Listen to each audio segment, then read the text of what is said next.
Hello everyone, good morning to all of you. Welcome back once again lecture number 5 over the combinations. जहाँ पे पिछली class को हमने leave किया था उसी के आगे कनेक्ट करने का प्रयास करेंगे। तो एक क्वेश्चन से आज हम स्टार्ट करेंगे, उसी के आगे हम लोग प्रोसीड कर रहे हैं जहाँ पे पिछली क्लास को हमने लीव किया था। Okay, write down question. A mixed table tennis match match is to be organized taking 9 married couple.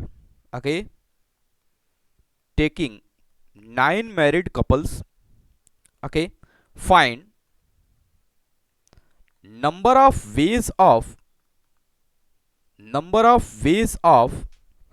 या ऐसे कर दें, find number of ways if एक कंडीशन इसमें डाल दे रहे हैं। Find number of ways if no husband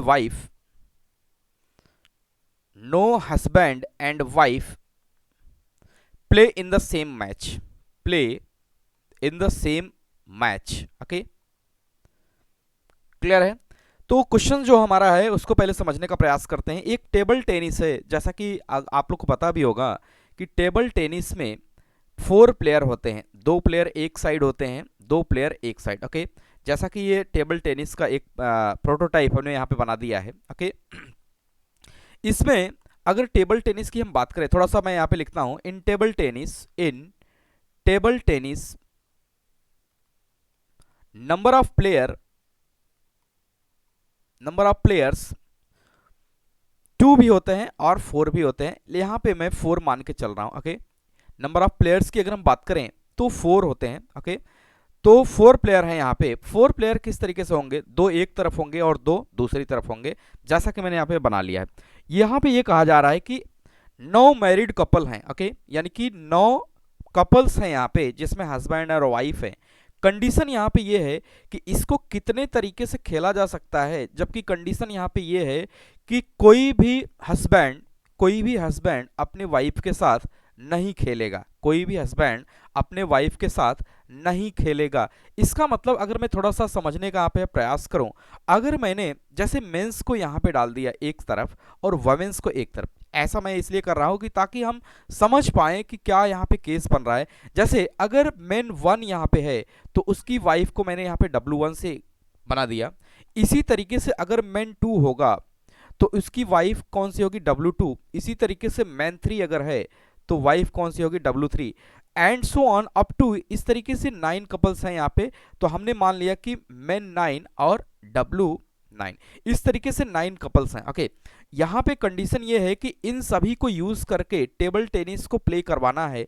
लेकिन अगर जैसे मैंने M2 को सिलेक्ट कर लिया, मैन 2 को मैंने सिलेक्ट कर लिया, तो वाइफ 2 नहीं रहेगी। ओके, इसी तरीके से अगर हमने M3 को सिलेक्ट कर लिया, ओके, तो W3 नहीं रहेगी। दैट मीन्स कि अगर हमने M3 सेलेक्ट कर लिया, मैन M3 हमने सेलेक्ट कर लिया, तो W3 ना होके वो किसी के साथ प्ले कर सकता है मैच को। W3 ना होके वो W1, W2 up to W9 में से, यानी कि वाइफ नंबर 9 में से कोई भी वाइफ के साथ वो प्ले कर सकता है, सिर्फ अपनी वाइफ के साथ वो मैच को नहीं खेल सकता। इसी तरीके से अगर मैंने M1 को सेलेक्ट कर लिया, दैट मीन्स कि मैन 1, तो उसकी वाइफ 1 जो है वो अपने वाइफ के साथ मैच को नहीं खेल सकता, वो किसी और के साथ मैच को खेल सकता है। उम्मीद करते हैं ये कंडीशन समझ में आ गया होगा हो क्या रहा है। दैट मीन्स कि मैं किसी 2 व्यक्ति को अगर फिक्स कर लिया, जैसे अगर मुझे प्ले कराना है, मैंने यहाँ पे मान लिया कि मैन 2 एक साइड है, दूसरी तरफ M3 है। ओके, समझिएगा, M2 एक तरफ है टेबल टेनिस में और M3 दूसरी तरफ है। इसका मतलब क्या हुआ कि यहाँ पे W2 नहीं हो सकती और यहाँ पे W3 नहीं हो सकती, बाकी कोई भी वाइफ हो सकती है। ओके, यानी कि जिन 2 मैंस को हमने सेलेक्ट किया है, जिन 2 मैंस को हम सेलेक्ट करेंगे, उनकी वाइफ्स को यहाँ पे क्या करना पड़ेगा? डिस्कार्ड करना पड़ेगा, वो इस मैच का हिस्सा नहीं बन पाएंगी। ओके, उम्मीद करते हैं समझ में आया होगा। तो इसका मतलब यह हुआ कि अभी हम टोटल नंबर ऑफ प्लेयर्स की बात करें। नाउ इन इनिशियली अगर हम बात करें total number of players, total number of players की अगर हम बात करें तो कितने हो जाएंगे, 9 मैन प्लस 9 वाइफ, इसका मतलब 18, कितने हो जाएंगे 18 प्लेयर्स। अभी स्टार्टिंग में 18 प्लेयर्स हैं, लेकिन जिन दो मेंस को अगर हम यहाँ पे जिन दो मेंस को हम यहाँ पे लगाएंगे दो साइड, उनकी वाइफ्स को डिस्कार्ड करना पड़ेगा।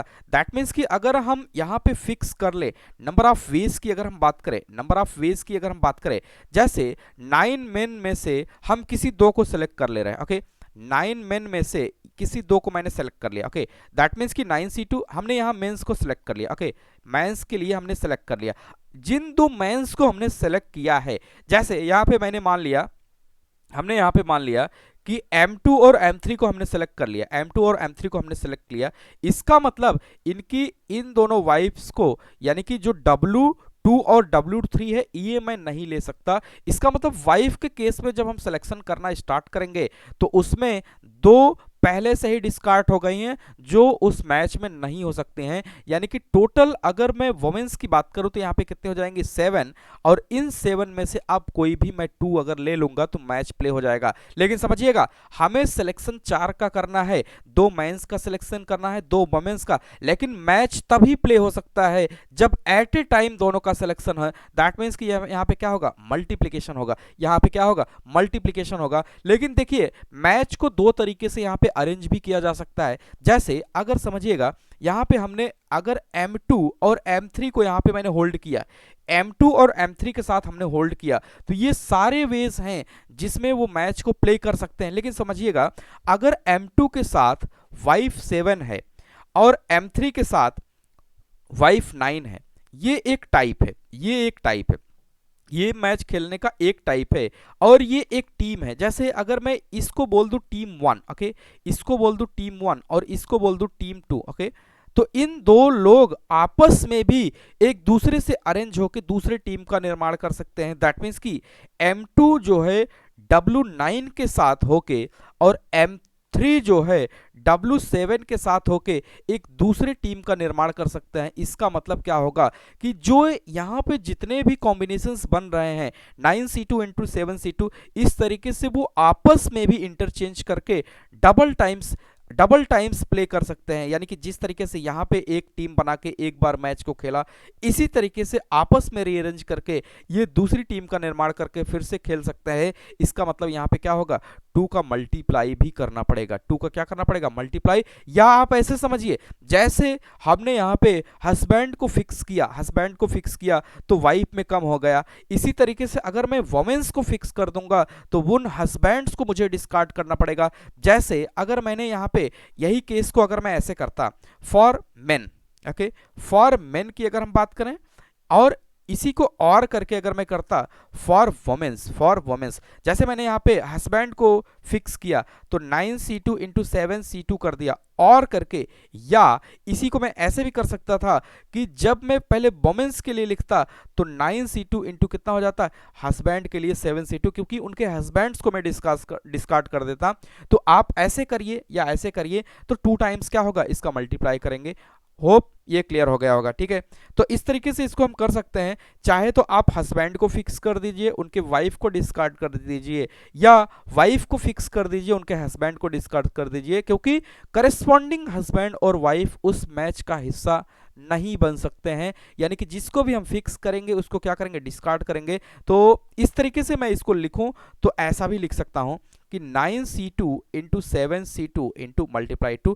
आप चाहे ऐसे समझ लीजिए वोमेन्स और मेंस को अलग अलग फिक्स करके, या इस तरीके से समझ लीजिए कि जब भी हम मैच को प्ले करेंगे तो उसमें अलग अलग तरीके के हम यहाँ पे 2 टीम बना के उसको प्ले करा सकते हैं। ओके, उम्मीद करते हैं समझ में आ गया होगा। ओके, तो आज के नेक्स्ट टॉपिक की तरफ मूव करते हैं, जो कि काफ़ी अच्छा होगा। एडिशन लॉ जिसको बोलते हैं, क्या बोलते हैं, एडिशन लॉ, जो कि मल्टीप्लिकेशन से हम बाहर निकल रहे हैं। एडिशन लॉ, धीरे धीरे लॉ को सीखते हुए अच्छे क्वेश्चंस को करने का हम प्रयास करेंगे। तो नेक्स्ट जो टॉपिक है हमारा समझने के मामले में, वो है addition law. Okay, addition law, या इसी को हम लोग बोलते हैं केस मेकिंग के केस को ही एडिशन लॉ यहाँ पे बोला जाता है। ओके, एडिशन लॉ ये नेक्स्ट लॉ है। अभी हम लोगों ने मल्टीप्लिकेशन देखा कि इफ किसी भी जॉब को करने के अगर n वेज हैं और इंडिपेंडेंट दूसरे जॉब को करने के m वेज हैं, तो दोनों को साइमल्टेनियस करने के कितने वेज हो जाएंगे, m into n. In general मैंने बताया था कि m एन p यानी कि m dot n dot p यानी कि अलग अलग इंडिपेंडेंट जॉब्स हैं, उनके करने के अलग अलग तरीके हैं, तो उन सभी को हम क्या करते हैं, मल्टीप्लाई कर देते हैं। बशर्ते शर्त सिर्फ इतना होना चाहिए, कंडीशन सिर्फ इतना होना चाहिए कि वो सभी कैसे होने चाहिए, इंडिपेंडेंट होने चाहिए। ओके, तो नेक्स्ट लॉ हमारा है एडिशन लॉ। किस तरीके से केस मेकिंग में हम लोग एडिशन को यूज करते हैं या किस तरीके से केस बना के हम लोग अपने आंसर तक पहुंचते हैं। ओके, तो एक कॉन्सेप्ट से स्टार्ट करेंगे ताकि एक क्लियरिटी आ सके, जिसमें एक छोटा सा हम क्वेश्चन लेंगे जिससे क्लियर हो सकेगा कि किस तरीके से इसको प्रोसीड करेंगे। ओके, कॉन्सेप्ट ही है और इसको मैं कॉन्सेप्ट बोलता हूं और लूंगा लेकिन एक as a question. Okay, let we have four different letters A B C D. Okay, find number of ways of selecting at least two letters. Okay, ये हमारे लिए कॉन्सेप्ट होगा, लेकिन ये है एक छोटा सा क्वेश्चन। इसी में हम समझ लेंगे कि किस तरीके से एडिशन लॉ को अप्लाई करते हैं या केस मेकिंग क्या होता है। ओके, तो देखिएगा, समझिएगा, हमारे पास चार लेटर्स है। जैसा कि मैं सॉल्यूशंस को लिखना स्टार्ट करता हूं, A, B, C और D, ये हमारे पास चार लेटर है। इसमें ये कहा जा रहा है कि दो लेटर्स को मुझे क्या करना है, सेलेक्ट करना है। ओके, दो लेटर्स को मुझे सेलेक्ट करना है।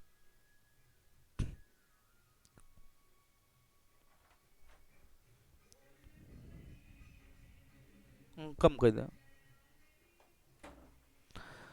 जिसमें दो लेटर्स को मुझे सेलेक्ट करना है। अच्छा, एटलीस्ट टू लेटर्स का मतलब क्या हुआ कि मिनिमम दो लेटर्स होने चाहिए। तो मिनिमम का मतलब क्या होता है कि मैं मिनिमम दो ले सकता हूं, उसके बाद तीन भी ले सकता हूं, मैक्सिमम चार लेटर भी ले सकता हूं। मिनिमम दो ले सकता हूं, उसके बाद तीन भी ले सकता हूं और चार भी ले सकता हूं। ओके, तो अच्छा, जो कंडीशन है यहाँ पे, कंडीशन कहाँ पे है, एटलीस्ट टू लेटर्स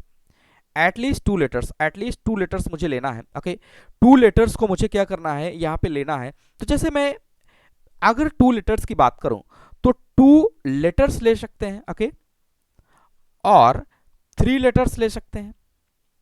ओके, इसी को मैं बनाऊंगा केसेस की अगर हम बात करें तो एटलीस्ट, यहां पे एटलीस्ट की बात कर रहा है, तो एटलीस्ट में हम कितना ले सकते हैं, एटलीस्ट में टू लेटर्स ले सकते हैं और थ्री लेटर्स भी ले सकते हैं और फोर लेटर्स भी ले सकते हैं। फोर से ज्यादा है ही नहीं।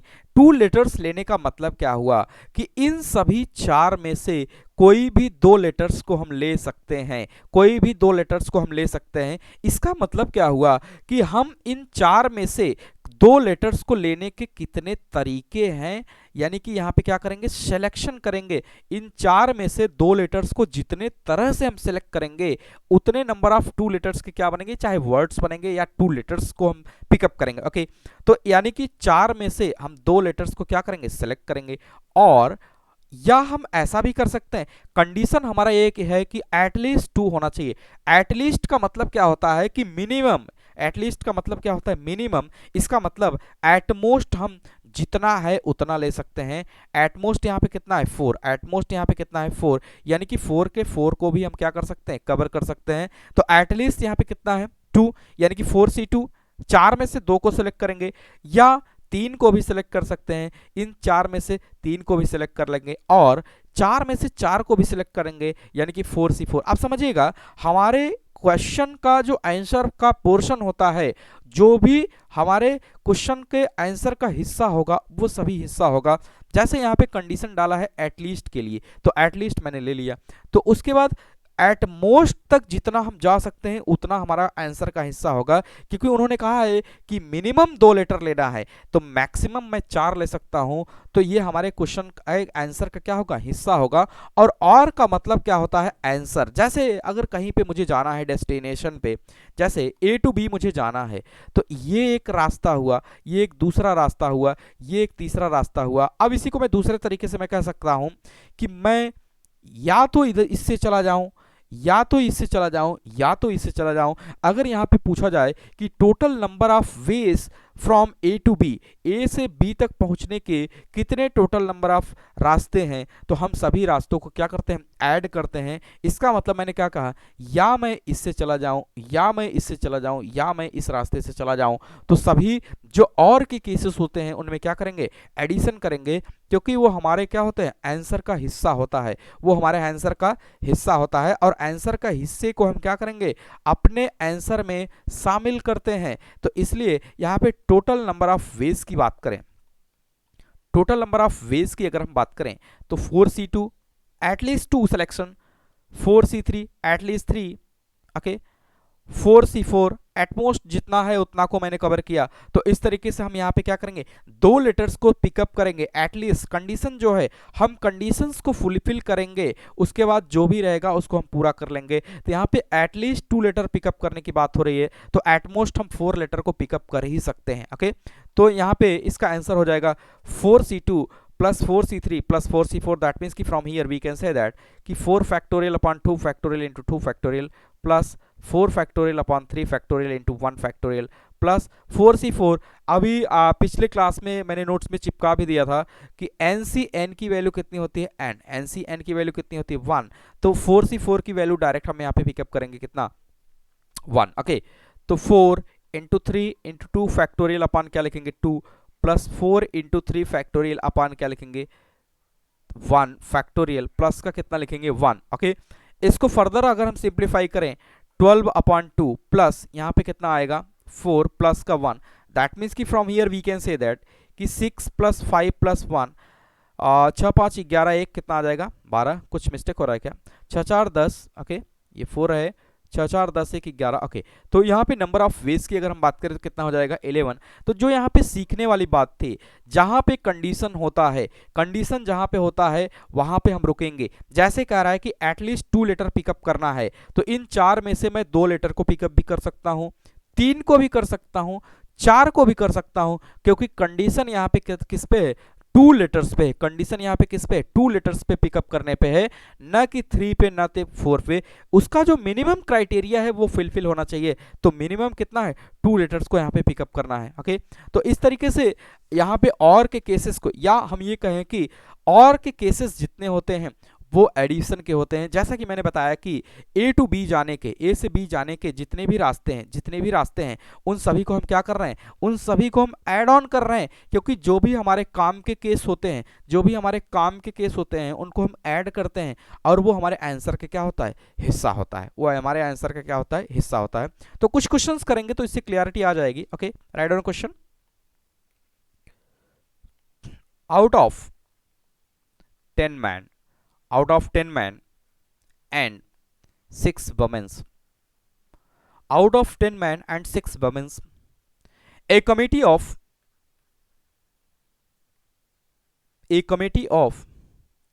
5 persons is to be formed,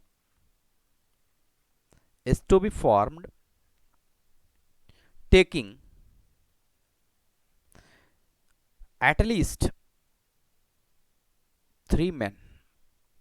okay, अगर क्वेश्चंस को हम देखें तो पिछले क्लास में इस तरीके से क्वेश्चंस ढेर सारे किए गए हैं, लेकिन यहाँ पे अब केस मेकिंग के थ्रू यहाँ पे करना है। ओके, टोटल की अगर हम बात करें तो टोटल हमारे पास 10 मैन एंड 6 वुमेन्स है। ओके, 10 मैन एंड 6 वुमेन है। एक कमेटी का मुझे निर्माण करना है, एक कमेटी मुझे फॉर्म करना है 5 पर्सन्स की। ओके, रिक्वायर्ड 5 पर्सन, 5 पर्सन्स को मुझे लेके एक कमेटी बनाना है। ओके, 5 पर्सन्स को लेके एक मुझे कमेटी बनाना है जिसमें एटलीस्ट 3 मैन हो। अब समझिएगा, एटलीस्ट 3 मैन हो, यानी जिस पे मुझे कंडीशन दिया होता है उसी को हम टारगेट करते हैं, जिस पे मुझे कंडीशन दिया होता है हम उसी को टारगेट करते हैं, क्योंकि कंडीशनल पार्ट को अगर हम फुलफिल कर देंगे, बाकी कुछ भी लेंगे, हमारा वो आंसर क्या रहेगा, क्लियर रहेगा। ओके, कंडीशनल पार्ट को मुझे फुलफिल करना होता है, तो यहाँ पे ये कहा जा रहा है कि 10 मेन है और एटलीस्ट 3 मेन लेना है। एटलीस्ट अगर मैं केसेस की बात करूं, यहाँ पे अगर मैं केस बनाऊं, केसेस की बात करूं, मिनिमम 3 मेन। ओके, तो मैं क्या कर ले रहा हूं, 3 मेन ले रहा हूं, 5 की कमेटी मुझे बनाना है। इसके साथ अगर 2 वुमेन ले लेंगे तो हमारा काम हो जाएगा। ओके, एक केस ये, और समझिएगा, और अगर मैं 3 के बाद मिनिमम 3 है तो मैं उसके आगे मैं 4 मेन भी ले सकता हूँ। 4 मेन लेके एक वमेन ले लो, कोई दिक्कत नहीं, क्योंकि वमेन्स पे कोई रिस्ट्रिक्शन नहीं है। सारे रिस्ट्रिक्शंस किस पे है? मेंस पे है, कि यानी कि मिनिमम जो है 3 मेन होना चाहिए। इसी तरीके से मेन की टोटल संख्या कितनी है? 10 है। तो अगर 5 लोगों का यहाँ पे अगर मैं टोटल की बात करूँ 5 हो गए, यहाँ पे भी टोटल की बात करें 5 हो गए। ओके, इसी तरीके से 4 की जगह अगर मैं 5 मेन ले लूँ, ओके 5 मेन ले लूँ और 0 वेमेन ले लूँ, कोई दिक्कत नहीं। क्यों नहीं दिक्कत? क्योंकि वमेन्स पे कोई रिस्ट्रिक्शन नहीं है। वमेन्स कितनी भी हो सकती हैं, यहाँ पे रिस्ट्रिक्शन किस पे है? मेंस पे है। तो मेंस को मैंने क्या किया, एक बार 3 ले लिया मिनिमम, एक बार 4 ले लिया, एक बार 5 ले लिया, मैक्स टू मैक्स मैं यहाँ पे 10 जा सकता हूँ, लेकिन मुझे यहाँ पे रिक्वायरमेंट सिर्फ 5 पर्सन्स की है। तो यहाँ पे 5 प्लस 0 की अगर हम बात करें फिर भी ये क्या हो गया 5। ये हमारे केसेस है। अब समझिएगा इसको लिखेंगे कैसे। आंसर की अगर हम बात करें, टोटल नंबर ऑफ वेज की बात करें, टोटल नंबर ऑफ वेज की अगर हम बात करें, अब देखिए पहले समझिएगा, ये जितने भी और के केस होते हैं, और के केस में हम क्या करते हैं? एडिशन करते हैं। और के केस में हम क्या करते हैं? एडिशन करते हैं।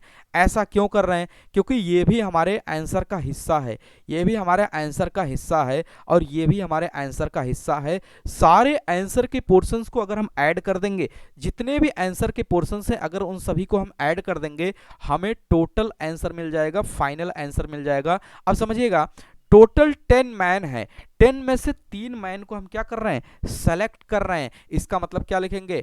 10C3। ओके, इसी तरीके से टोटल वुमेन्स की बात करें तो 6 वुमेन्स है, 6 में से 2 वुमेन को हम सेलेक्ट कर ले रहे हैं, 6 में से 2 वुमेन को हम सेलेक्ट कर रहे हैं। टोटल कितने हुए? 5 हुए। लेकिन कोई भी कमेटी का निर्माण कब होगा? कोई भी कमेटी का फॉर्मेशन तब होगा जब दोनों एट ए टाइम होगा।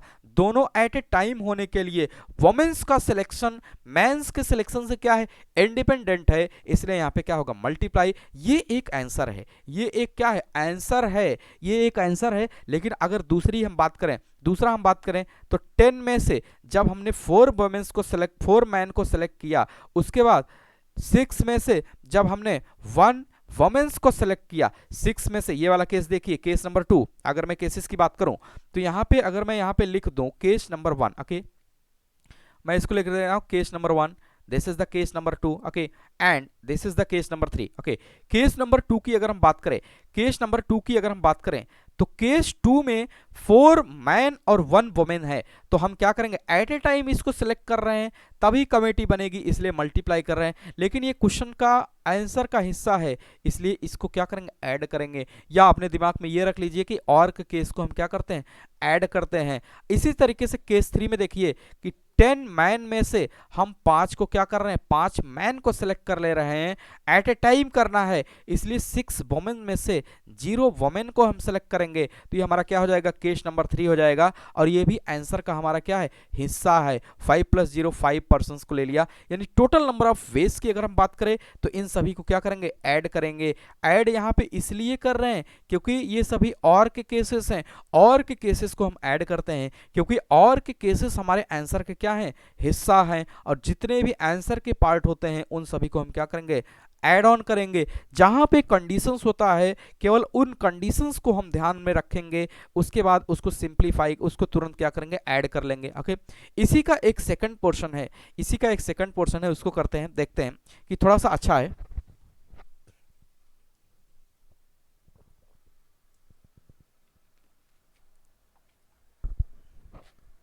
ओके, इसके सेकंड पोर्शन को देखते हैं। फॉर सेम क्वेश्चन, मैं लिख दे रहा हूं, for same question find number of committee, find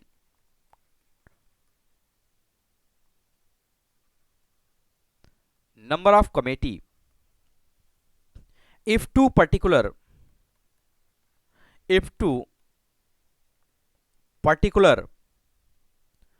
men refuse to work together in the same committee। Okay, अब यहां पे जितनी भी छोटी छोटी चीज हम पढ़े हुए हैं उन सभी का यहां पे कनेक्शन है। ओके, क्या कह रहा है, पिछली क्लास से रिलेट करेंगे। एक कमेटी में मुझे सिलेक्शन 5 का ही करना है, सिलेक्शन 5 का ही करना है। टोटल यहाँ पे अगर मैं फिर से यहाँ पे फ्रेश तरीके से लिख दूं कि total 10 man and 6 women required, अगर मैं रिक्वायर्ड की बात करूं तो 5%, okay 5% required.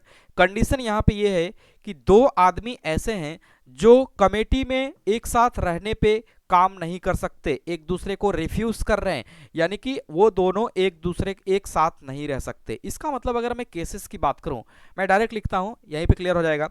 Total number of veg की अगर बात करें, टोटल नंबर ऑफ वेज की अगर हम बात करें यहाँ पे देखिए, अब अगर मैं टोटल ले लूं, ओके समझिएगा, टोटल केस मैं ले लूं यानी कि 10 मैन में से मिनिमम 3 को सेलेक्ट करना है, ओके मिनिमम 3 को सेलेक्ट करना ही है, मैं 3 को सेलेक्ट कर ले रहा हूं, ये तो टोटल वेज हो गया। लेकिन उसमें वो दोनों लोग भी आ गए होंगे जो एक दूसरे के साथ उस कमेटी में रहने से क्या कर रहे हैं, रिफ्यूज कर रहे हैं। इसका मतलब हम क्या करेंगे, उन दोनों को अगर उस कमेटी में हम रख दें तो वही रॉन्ग केस होगा, वही क्या होगा, रॉन्ग केस होगा। हमें रॉन्ग केस को क्या करना रहता है, एलिमिनेट करना रहता है। तो मैं क्या करूंगा, जो केस है पिछला वही रहेगा, जो केस पिछला है वही रहेगा। इसका मतलब मैं क्या कर ले रहा हूं कि 10C3 मैंने इसमें सारे केसेस आ गए, लेकिन रॉन्ग केस क्या होगा, मेंस की मैं बात कर रहा हूं, मेंस की मैं बात कर रहा हूं। ये टोटल केस है, इसमें 10 में से 3 आदमी को मिनिमम मैंने सेलेक्ट कर लिया। लेकिन रॉन्ग केस क्या होगा, जिसमें वो दोनों जो रिफ्यूज कर रहे हैं कमेटी में रहने से, एक साथ रहने से, उन दोनों को मैं रख दूं। तो मैंने क्या किया, इस 10 में से उनको डायरेक्ट रख दिया, तो बचे कितने, 8। 10 में से 2 को मैंने डायरेक्ट रख दिया तो बचे कितने, 8। और सिलेक्शन मुझे 3 का करना है, 2 हो चुके हैं, तो एक और बचा, एक और बचा, ओके। ये मेंस के लिए है, ये मेंस के लिए है। अभी ये प्योर बचा जो रिफ्यूज कर रहे हैं, लेकिन वोमेन्स पे कोई रिस्ट्रिक्शन नहीं है, तो हम क्या करेंगे, 6C2, ओके। 3 मेन को मैंने सेलेक्ट किया, 3 मेन को मैंने सेलेक्ट किया, वो दोनों को लोग को निकाल दिया जो एक साथ रहने से क्या कर रहे हैं, दिक्कत क्रिएट कर रहे हैं, कमेटी का निर्माण नहीं हो पा रहा है। ये एक हमारा आंसर का हिस्सा है। इसी तरीके से हम क्या करेंगे, और का केस लेंगे। अगला अगर हम लोग देखें कि अगर 10 में से 4 पीपल को जब हम सेलेक्ट करते हैं, लेकिन वही 2 लोग जो पार्टी में रहने से, जो कमेटी में रहने से इसका निर्माण नहीं कर सकते हैं, तो 2 को मैं डायरेक्ट सेलेक्ट कर लिया, तो बचे कितने, 8। उस 8 में से 2 मैंने ले लिया है, कितने को लेना है, सिर्फ 2 को और लेना है, क्योंकि टोटल मैं यहाँ पे 4 ले रहा हूं, तो 2 को और लेना है। ये मेंस के लिए हो जाएगा, किसके लिए हो जाएगा, मेंस के लिए। और वुमेन्स पे कोई रेस्ट्रिक्शन नहीं है, तो वुमेन्स के केस में हम कितना ले लेंगे, 6C1 ले लेंगे, क्योंकि 4 को यहाँ पे सेलेक्ट किया है, तो कितने को लेना होगा, 1 को लेना होगा, तभी जाके 5 बनेगा। ये किसके लिए हो जाएगा, ये हो जाएगा वुमेन्स के लिए, किसके लिए हो जाएगा, वुमेन्स के लिए। यहाँ पे ये वुमेन्स का है, ये किसके लिए, वुमेन्स के लिए।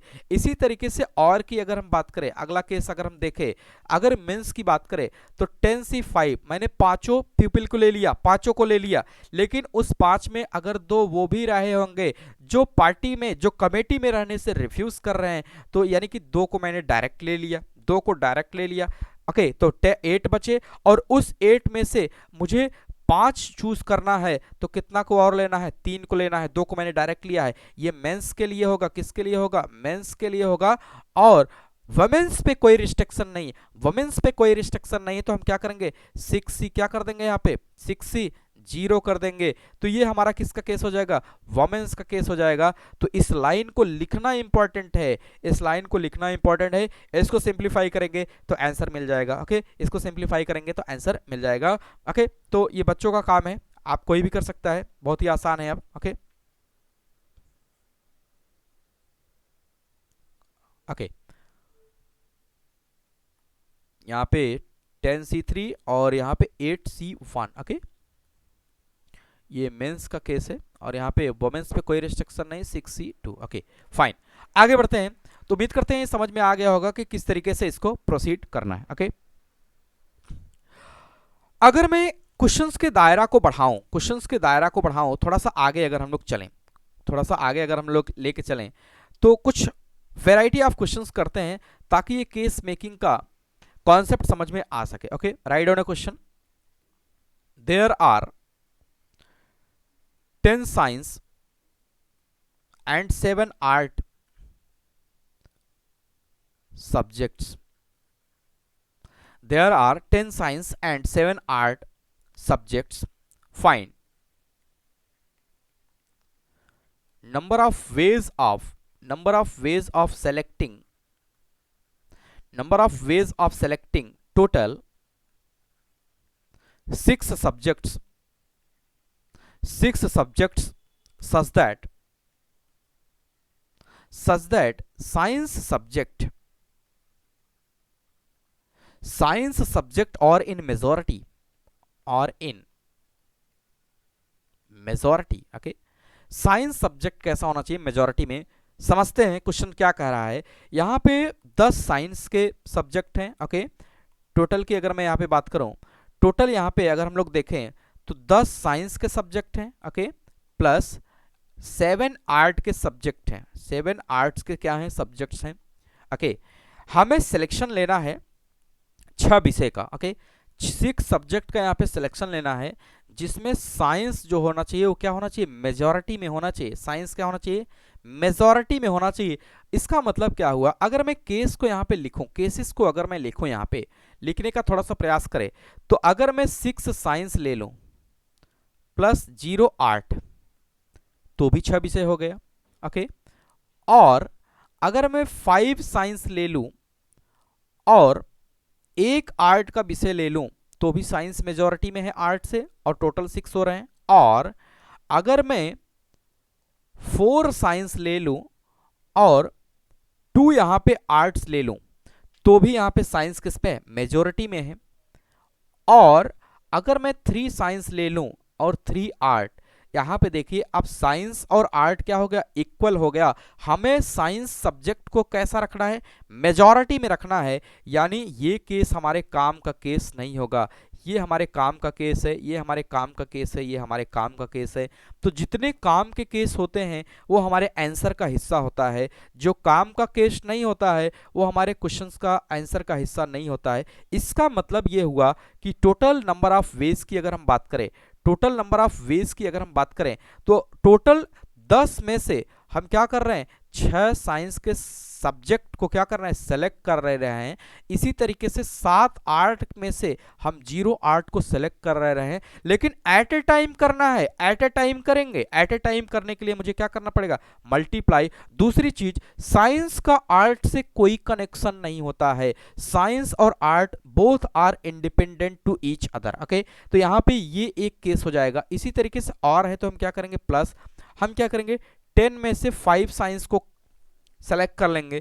एट ए टाइम करना है, 7 में से 8 को सेलेक्ट करेंगे। टोटल कितने हो जाएंगे, 6। टोटल कितने सब्जेक्ट हो जाएंगे, 6। और ये भी हमारे काम का केस होगा। इसी तरीके से हम क्या करेंगे, 10 में से 4 साइंस को सेलेक्ट करेंगे और 7 में से 2 आर्ट को सेलेक्ट करेंगे। टोटल 6 सब्जेक्ट हो जाएंगे। और यहां पे हम देख पा रहे हैं साइंस सब्जेक्ट कैसा है, मेजॉरिटी में है। साइंस यहां पे मेजॉरिटी में है, यानी जो कंडीशन मुझे दिया गया है वो कंडीशन भी फुलफिल हो रहा है, टोटल नंबर ऑफ 6 सब्जेक्ट भी हो रहे हैं। और साइंस को मैंने मेजॉरिटी में रखा। 3 साइंस प्लस 3 आर्ट के केस को मैंने यहाँ पे डिस्कार्ड कर दिया था। क्यों डिस्कार्ड किया, क्योंकि ये हमारे आंसर का हिस्सा नहीं बन पाएगा। जैसा कि कंडीशंस पहले ही बता दिया गया है कि 3 साइंस और 3 आर्ट, यानी कि ये तो इक्वल हो गया। साइंस सब्जेक्ट को मुझे किस में रखना है, मेजॉरिटी में रखना है। तो उसको हम क्या करेंगे, उसको नहीं ले सकते हैं। 3 साइंस और 3 आर्ट के सब्जेक्ट, ये 6 सब्जेक्ट तो बन रहे हैं लेकिन ये इक्वल सब्जेक्ट बन रहे हैं। कैसे सब्जेक्ट बन रहे हैं, इक्वल सब्जेक्ट। हमें इक्वल नहीं रखना है, साइंस पोर्शन को क्या रखना है, मेजॉरिटी में रखना है। तो उम्मीद करते हैं समझ में आ गया होगा। तो इसको सिंप्लीफाई करेंगे तो हमारे आंसर तक पहुंच जाएंगे। ये लाइन लिखना इंपॉर्टेंट है, केस बनाना यहाँ पे इंपॉर्टेंट है, आंसर तो बच्चों का खेल है ओके। आगे बढ़ते हैं, write down next question. there are 6 batsmen, 5 bowlers and 3 wicket keepers okay. Find number of ways of selecting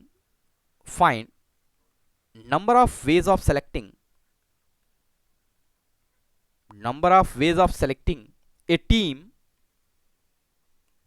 team of 11 players, a team of 11 players taking at least 5 batsmen and and at least 4 bowlers। Okay, समझिएगा, यहाँ पे एक team का निर्माण करना है मुझे, एक टीम को बनाना है यहाँ पे, जिसमें 6 बैट्समैन हैं, 5 बॉलर हैं, 3 विकेट कीपर है। इन लोगों को मिला के मुझे एक 11 प्लेयर्स की टीम का निर्माण करना है। कुछ कंडीशंस हैं, उन कंडीशंस को यहाँ पे ध्यान में रखना है। जैसे कंडीशंस की अगर हम बात करें तो यहाँ पे जो कंडीशंस दी गई हैं वो कंडीशन कुछ इस तरीके से है कि यहाँ पे 5 बैट्समैन होने चाहिए। कभी भी हमारा ध्यान हमेशा क्वेश्चंस के कंडीशन पे होना चाहिए। हम कंडीशंस को फुलफिल कर दें, उसके बाद चाहे जो करें। ओके, 11 प्लेयर्स को मेंटेन करना है। ओके, 11 प्लेयर्स को मेंटेन करना है, एटलीस्ट 5 बैट्समैन होना चाहिए और 4 बॉलर होने चाहिए। इन तीनों कंडीशंस को अगर हम मेंटेन कर दें, हम आंसर तक पहुंच सकते हैं। इसीलिए इन पोर्शंस को केस मेकिंग का सवाल कहा जाता है। केस मेकिंग का पोर्शन इनको इसीलिए कहा जाता है क्योंकि इनमें हम केसेस को बनाते हैं, उसके अकॉर्डिंग आंसर लिखने का क्या करते हैं, प्रयास करते हैं। तो आइए केस बनाने का प्रयास करते हैं कि टोटल अगर मैं यहाँ पे लिख लूँ,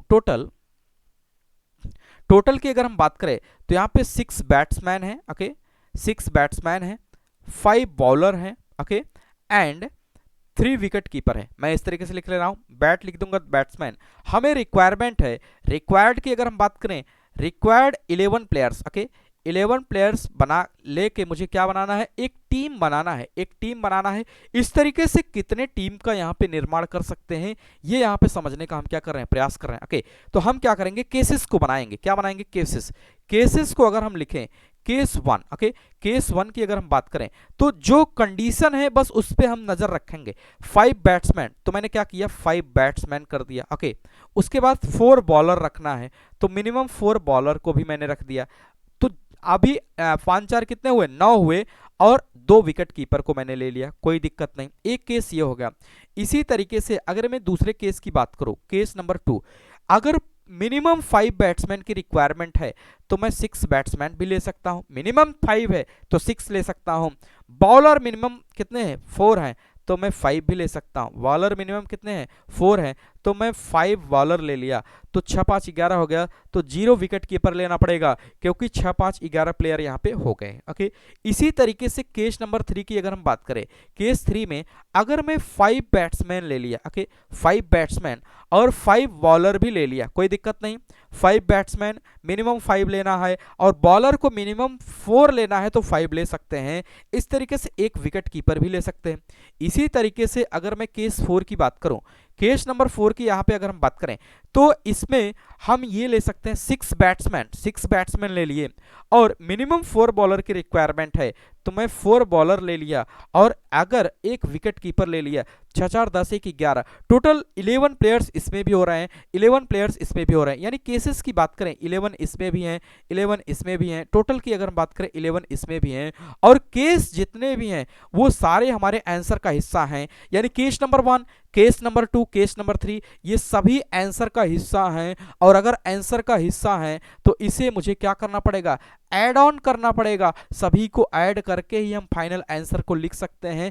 केसेस हमें ये बताते हैं कि ऐसा हो सकता है, ये पॉसिबिलिटीज हैं, केसेस हमें ये बताते हैं कि ये एक पॉसिबल आंसर हो सकता है, ये एक दूसरा पॉसिबल आंसर हो सकता है, ये एक तीसरा पॉसिबल आंसर हो सकता है, ये एक चौथा पॉसिबल आंसर हो सकता है। सभी पॉसिबल आंसर्स को हम क्या करते हैं, ऐड ऑन कर लेंगे तो हमें फाइनल आंसर मिल जाएगा। इसका मतलब अब इन्हीं केसेस से हम क्या करेंगे, सिलेक्शन कर लेंगे, टोटल नंबर ऑफ वेज हमें निकल आएंगे। तो यहाँ पे लिखेंगे टोटल नंबर ऑफ वेज की अगर हम बात करें, टोटल नंबर ऑफ वेज में यहाँ पे देखिए टोटल की अगर हम बात करें तो हमारे पास यहाँ पे हमने जो देखा अभी,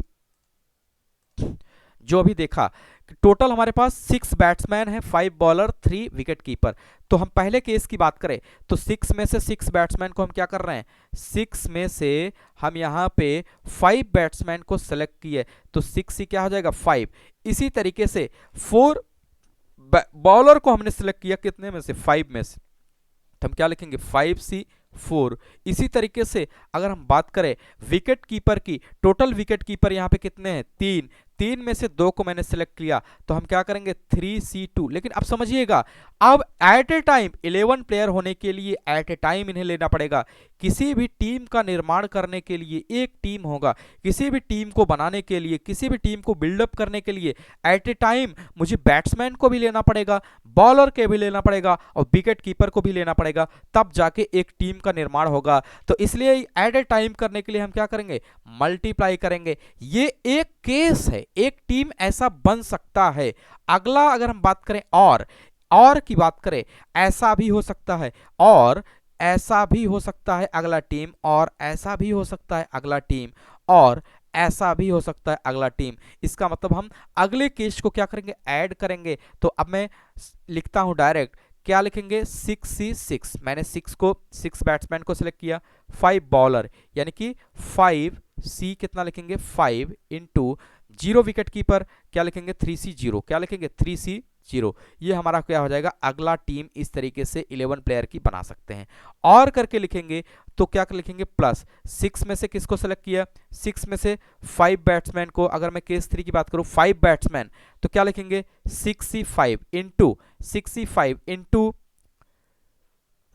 इंटू बॉलर के केस में 5C5, यानी कि 5 बॉलर में से हमने पांचों बॉलर को सेलेक्ट कर लिया। इसी तरीके से विकेट कीपर में मैंने क्या किया, 3 में से एक विकेट कीपर को सेलेक्ट कर लिया, तो क्या लिखेंगे 3C1। ओके, ये अगला टीम हो जाएगा, ये अगला टीम हो जाएगा, ये अगला केस हो जाएगा।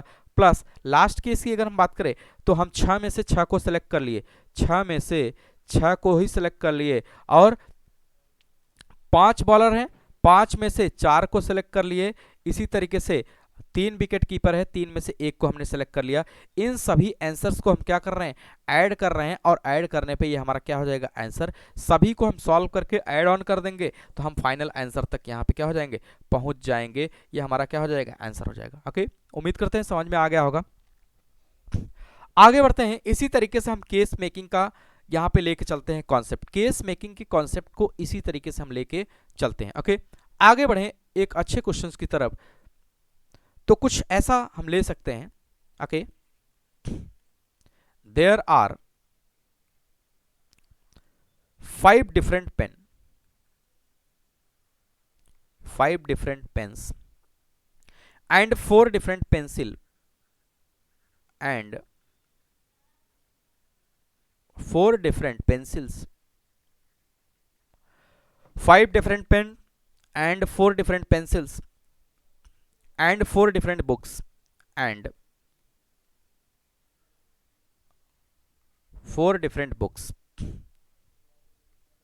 Find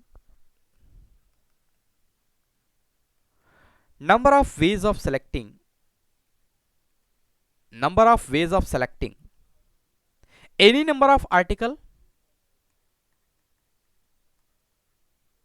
any number of articles taking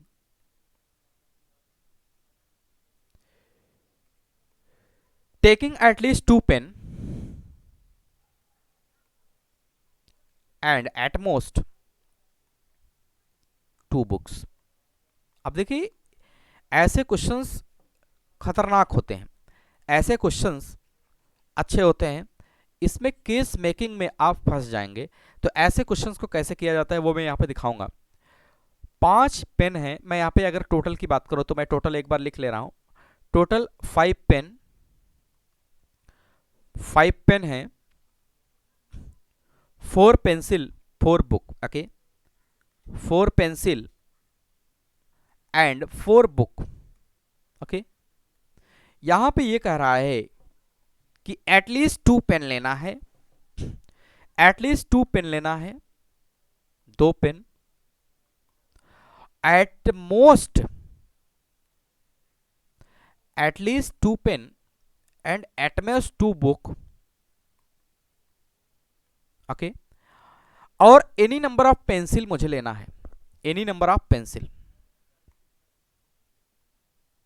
any number of pencil, okay, at least 2 pen, at most 2 book, okay, ये हमारा रिक्वायर्ड है। अब समझिए अगर यहां पे इस सवाल को हम केस मेकिंग से करेंगे तो देखिए केस मेकिंग कैसे कैसे हो सकता है। 2 पेन, ओके, 0 बुक, 0 पेंसिल, एक केस ये हो गया। 3 पेन, 1 बुक, उसके बाद 1 पेन ले सकते हैं, 0 बुक ले सकते हैं, ओके। इसी तरीके से 4 पेन, क्योंकि एटलीस्ट 2 पेन की बात कर रहा है, 0 बुक, 0 पेन। तो इस तरीके से अगर हम केसेस की बात करें, यहां पे केसेस की बात करें, नंबर ऑफ केसेस की बात करें, वो बहुत बड़ा हो जाएगा। यानी कि हम इस क्वेश्चंस को केस मेकिंग से नहीं करेंगे। अगर मैं केस मेकिंग से करूंगा तो ये क्वेश्चंस देखिए कितना बड़ा हो जाएगा, क्योंकि जहां पे एनी नंबर ऑफ आर्टिकल की बात हो जाती है, एनी नंबर ऑफ आर्टिकल, यानी कि वहां पे कुछ भी हमें डिफाइंड नहीं है। अगर तीनों आर्टिकल के लिए कुछ मुझे डिफाइन कर देता, तीनों आर्टिकल के लिए कुछ मुझे डिफाइन कर देता, एनी नंबर ऑफ आर्टिकल में क्या हो जाएगा, 4 बुक को कभी मैं 0 लूंगा, कभी 1 लूंगा, कभी 2 लूंगा, कभी 3 लूंगा, कभी 4 ले लूंगा, यानी कि कोई फिक्स यहाँ पे नहीं है। मैं किसी भी केस के साथ 0 भी ले सकता हूँ, 1 भी ले सकता हूँ, 2 भी ले सकता हूँ, 3 भी ले सकता हूँ, 4 भी ले सकता हूँ। इसका मतलब ये हुआ कि यहाँ पे नंबर ऑफ केसेस बहुत ज्यादा हो जाएंगे। हियर नंबर ऑफ केसेस की अगर हम बात करें, number of cases are much more, okay, बहुत ज्यादा हो जाएंगे। यानी कि ऐसा भी हो सिचुएशन आ सकता है, here number of cases much more, ऐसा भी सिचुएशन आ सकता है कि कोई केस हमसे मिस हो जाए। तो हम ऐसे सवालों को इस तरीके से नहीं करते हैं, इसको किसी दूसरे मेथड से करते हैं, वो हम सीखने का यहाँ पे प्रयास करेंगे, ओके। तो ऐसे सवालों को लिखेंगे, here apply this method, okay, here apply this method due to not given, due to not given how many number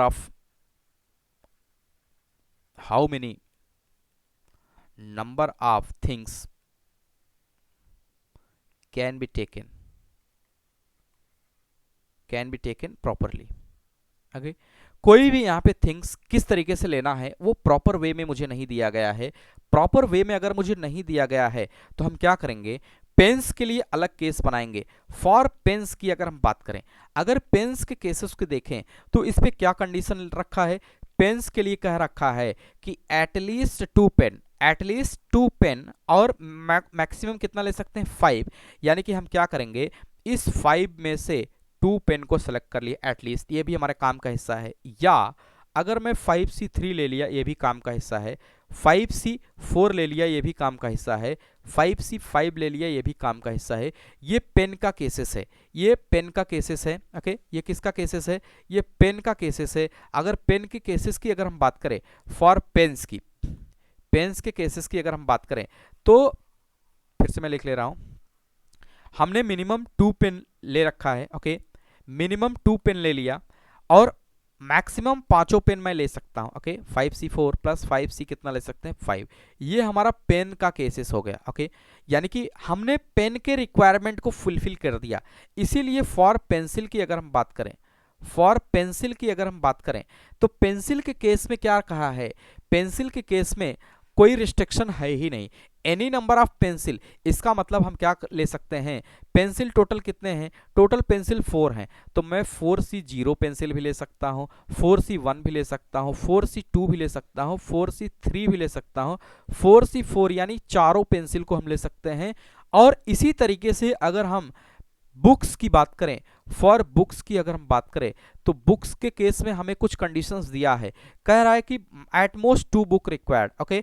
इसका मतलब हम बुक्स में अगर देखें तो 4C0 बुक ले सकते हैं, या 1 बुक ले सकते हैं, या 2 बुक ले सकते हैं, इससे ज्यादा नहीं ले सकते हैं। लेकिन ये केसेस हम एट ए टाइम लेना है मुझे, एट ए टाइम लेना है, तो हम क्या करेंगे, अगर इन सभी को मल्टीप्लाई कर देंगे तो इस क्वेश्चंस को रिवर्स वे में सोचना है। इस क्वेश्चंस को कैसे सोचना है, रिवर्स वे में सोचना है। टोटल नंबर ऑफ वेज यही हो जाएंगे, टोटल नंबर ऑफ वेज यही हो जाएंगे। इसका मतलब क्या हो जाएगा कि हमें ऐसे क्वेश्चंस में जिसमें नंबर ऑफ आर्टिकल नहीं दिया है या जिसके ढेर सारे केसेस बन रहे हैं, तो ऐसे क्वेश्चंस को मुझे रिवर्स वे में सोचना होता है कि पेन्स के सारे रिक्वायरमेंट को हम फुलफिल कर दें, पेंसिल के सारे रिक्वायरमेंट को हम फुलफिल कर दें, बुक्स के सारे रिक्वायरमेंट को हम फुलफिल कर दें, और एट ए टाइम इसे लेना है तो हम एट ए टाइम लेके इसको क्या करते हैं, मल्टीप्लाई कर देंगे, हमारा आंसर आ जाएगा। ऐसे क्वेश्चंस को करने के इसी तरीके से करेंगे तभी हो पाएगा, अदरवाइज केस इसमें मिस भी हो सकता है, केस इसमें छूट भी सकता है, जिसमें काफ़ी ज़्यादा दिक्कत भी आ सकती है। ओके, तो उम्मीद करते हैं समझ में आ गया होगा। आज के लास्ट क्वेश्चन की तरफ मूव करते हैं, आज के लास्ट क्वेश्चन की तरफ मूव करते हैं। बहुत ही बेसिक क्वेश्चन एक IIT JEE में पूछ लिया था, IIT JEE मेंस में ये पूछा है 2016 में। ओके, 2016 में इसने ये कहा कि एक क्वेश्चन है, बहुत ही बेसिक है, बस ऐसे ही मैंने ले लिया। इफ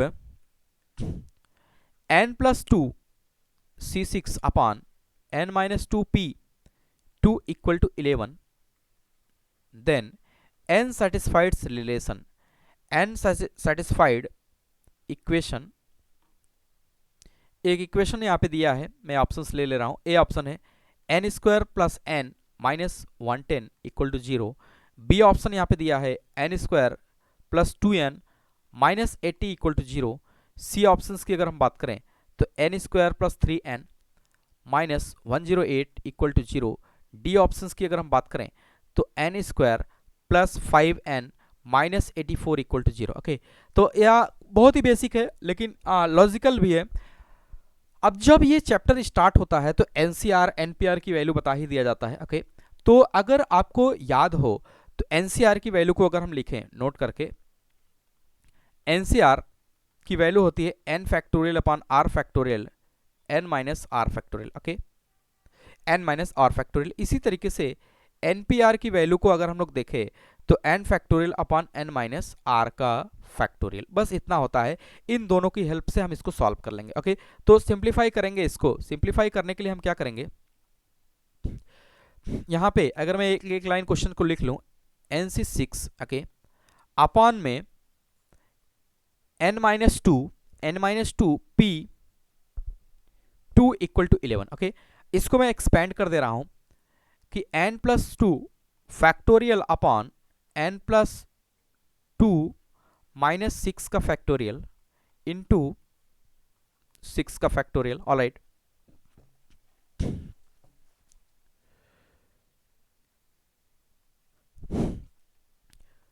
ओके, आगे अगर हम लोग बढ़ें तो अपॉन वाले केस में देखेंगे n-2 का फैक्टोरियल अपॉन में अगर हम लोग देखें तो n-2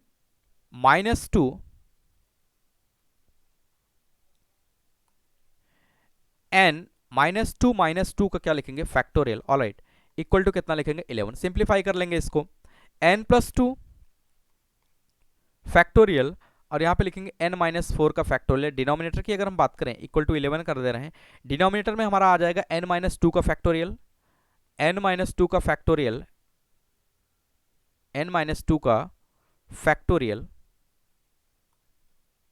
ओके, इनटू अगर हम बात करें यहाँ पे जो बचेगा हमारे पास 6 फैक्टोरियल और n-4 का फैक्टोरियल, 6 फैक्टोरियल इंटू n-4 का factorial. n-4 n-4 cancel two each other. Okay, तो जो बचेगा उसको मैं लिख ले रहा हूँ n+2 का फैक्टोरियल अपॉन में लिखेंगे 6 फैक्टोरियल, n-2 का फैक्टोरियल इक्वल टू कितना लिखेंगे, 11। ओके, थोड़ा सा फर्दर इसको सिंप्लीफाई करेंगे। ओके, तो यहाँ से हम कर सकते हैं n+2 alright, n+1 alright, n-1 okay, n-2 का फैक्टोरियल अपॉन में 6 फैक्टोरियल को मैं लिख सकता हूँ 6 5 4 3 2 1 इंटू n-2 का यहाँ पे factorial equal to 11। Okay, simplification है, कुछ भी इसमें दम नहीं है। ओके, आगे अगर हम लोग बढ़ें तो हमारे पास मिलेगा n+2 n+1 alright, n-1 alright, n-2 factorial cancel two each other upon में अगर हम लोग देखें तो इसको सिंप्लीफाई कर ही दे रहे हैं, 11 into 6 into 5 into 4 into 3 into 2 into 1। Alright, अब इसको थोड़ा सा और हम सिंप्लीफाई करें तो यहाँ पे कुछ ऐसा भी नजर आ सकता है कि n+2, alright, n+1, alright, n-1, alright, 11। अगर मैं 5 में 2 का मल्टीप्लाई कर दूं तो कितना हो जाएगा 10। ओके, इसी तरीके से हमारे पास अभी क्या बचा 6 4 3। ओके, 6 चौके 24, 24 दिया कितना हो जाता है 72। ओके, 1 का कोई मतलब नहीं। और थोड़ा सा इसको सिंप्लीफाई करें, n+2, alright, n+1, alright, n-1। Okay, equal to यहाँ पे लिख सकते हैं 11 इंटू 10 और इसको मैं लिख सकता हूँ 9 इंटू 8। ऑलराइट, अब देखिएगा समझिएगा यहाँ पे 4 टर्म है, थोड़ा सा कोरिलेट करेंगे। एक टर्म ये है, एक टर्म ये है, दूसरा ये, चौथा ये। ओके, 11 10 9 8। अगर मैं यहाँ पे n की जगह पे देखूं, from here we can say that, from clearly, from here, from here n equal to कितना आ जाएगा 9 आ जाएगा। आप देख सकते हैं कि 9 में 2 को जोड़ेंगे कितना आ जाएगा 11, 9 में 1 को जोड़ेंगे कितना आ जाएगा 10, 9 और 9 माइनस 1 8। इसका मतलब यहाँ पे n की वैल्यू हमने 9 को ऑब्टेन कर लिया। अब हमारे पास दो रास्ते हैं। ओके, हम या तो इन सभी क्वाड्रेटिक को सॉल्व करें, सॉल्व करना ठीक नहीं समझते हैं। अगर मैं n की वैल्यू को यहाँ से फेच कर लिया, n की वैल्यू को यहाँ से फेच कर लिया तो हम क्या करेंगे, इन ऑप्शंस में रख के टैली कर लेंगे। ऑप्शन नंबर ए को चेक करेंगे। ओके, फॉर ऑप्शन नंबर ए, यहाँ पे for option A, for option A, option A की अगर हम बात करें तो ऑप्शन नंबर ए हमारा ये है कि n² plus n minus 1 1 10 equal to 0। Okay, n की वैल्यू को यहाँ से अगर मैंने फेच कर लिया, 9 का स्क्वायर प्लस 9 माइनस 1 1 10 कितना आ जाएगा 81 प्लस 9 माइनस 1 1 10 कितना आ जाएगा, यानी कि ये आ जाएगा 9 90, 90 minus 1 1 10 not equal to 0। That means कि ऑप्शन नंबर ए क्या हो जाएगा, गलत, ऑप्शन नंबर ए रॉन्ग हो जाएगा। For option B, for option B, option B की अगर हम बात करें तो ऑप्शन नंबर बी को यहाँ से हम देख सकते हैं n² plus 2n minus 80 equal to 0। इसको चेक करेंगे तो 9 का स्क्वायर प्लस 9 गुणे 2 माइनस 80, अगर इसको चेक करें तो कितना हो जाएगा 81 प्लस 9 दूंगा 18 माइनस 80, ये कितना आ जाएगा 8 1 9 और 8 1 9, 99 minus 80 not equal to 0। That means कि ऑप्शन नंबर बी भी यहाँ पे क्या है, करेक्ट नहीं है। ऑप्शन नंबर सी को चेक करेंगे, for option number C, for option C. Okay, for option C, C की अगर हम बात करें तो n² plus 3n minus 108 equal to 0। Okay, तो इसमें n की वैल्यू को पुट करेंगे, 9 का square plus 3 into 9 minus 108 equal to check करेंगे 81 9 3 27 माइनस 108। तो यहाँ पे देखेंगे 7 1 8 और 8 2 10, 108 minus 108 equal to 0। That means कि ऑप्शन नंबर सी क्या हो जाएगा, करेक्ट, ऑप्शन नंबर सी क्या हो जाएगा, करेक्ट। तो इस हिसाब से यहाँ से हम क्या कर सकते हैं, ऑप्शंस को चेक कर सकते हैं।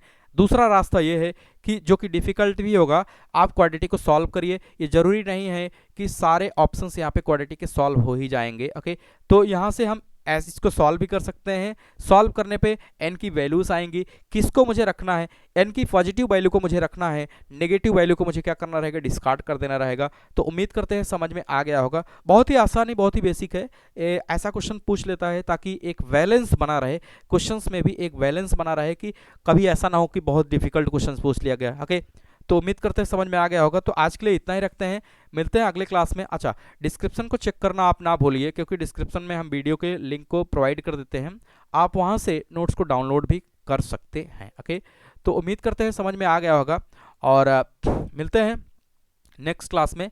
कुछ अच्छे क्वेश्चंस के साथ मिलेंगे और कुछ टॉपिक्स को भी, नए नए टॉपिक्स को भी इंक्लूड करेंगे। ओके, कुछ टॉपिक्स भी नए लेंगे और टॉपिक को आगे बढ़ाएंगे, कुछ IIT-JEE के क्वेश्चंस भी कराएंगे, क्योंकि धीरे धीरे कॉम्बिनेशंस को हम लोग खत्म करने के कगार पे आ गए हैं और जैसे ही कॉम्बिनेशन खत्म होगा हम स्टार्ट कर लेंगे परम्यूटेशन। ओके, तो उम्मीद करते हैं ये समझ में आ गया होगा। मिलते हैं नेक्स्ट क्लास में, जो कि काफ़ी अच्छा होगा और इंटरेस्टिंग होगा, काफ़ी अच्छा होगा और इंटरेस्टिंग होगा। और उसमें हम टॉपिक्स को भी लेके आएंगे, कुछ अच्छे टॉपिक्स, जैसे कि आज हमने और केस मेकिंग का यहाँ पे हमने देखा, केस मेकिंग को किस तरीके से प्रोसीड करते हैं और इस पे किस तरीके से क्वेश्चंस को करते हैं। ओके, तो उम्मीद करते हैं समझ में आ गया होगा। तो मिलते हैं कल, तब तक के लिए बाय बाय, थैंक यू।